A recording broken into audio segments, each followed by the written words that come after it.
Hi mga Jo! For today's video, another day, another mini vlog. Sunflower team nga yung gagawin natin ngayon. In-order nga sa akin ito nung May 10, kaya late ko nang nai-upload. Isa nga ito sa paborito kong ginawa. Dahil gagamitan nga natin ito ng palette spatula. Nung napahid ko nga, napansin ko na mali pala yung spatula na nagamit ko. Ayay!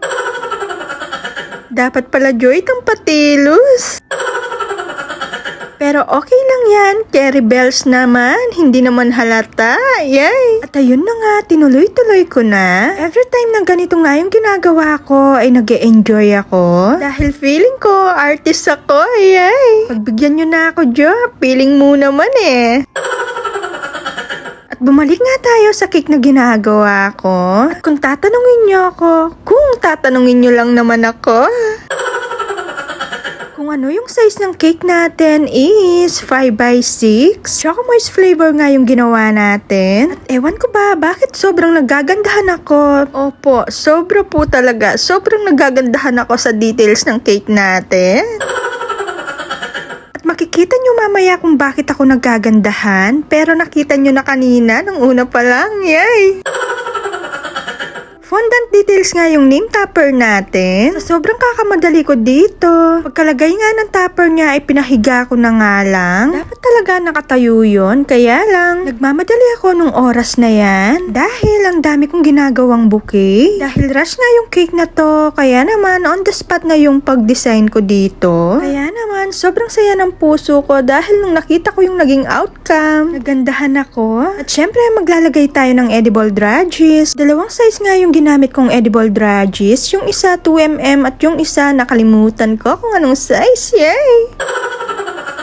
At nung nalagay ko na nga yung mga dragis, bago ang lahat, bagong huli, montage, pasok!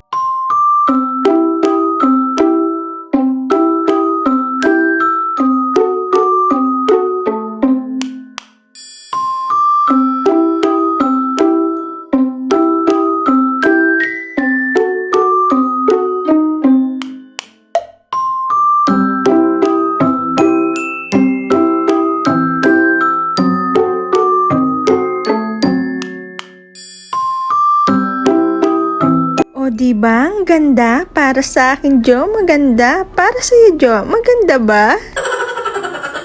Ang ganda pala ng ganitong kulay. Dati kasi, nung bata ako, favorite ko yung color yellow.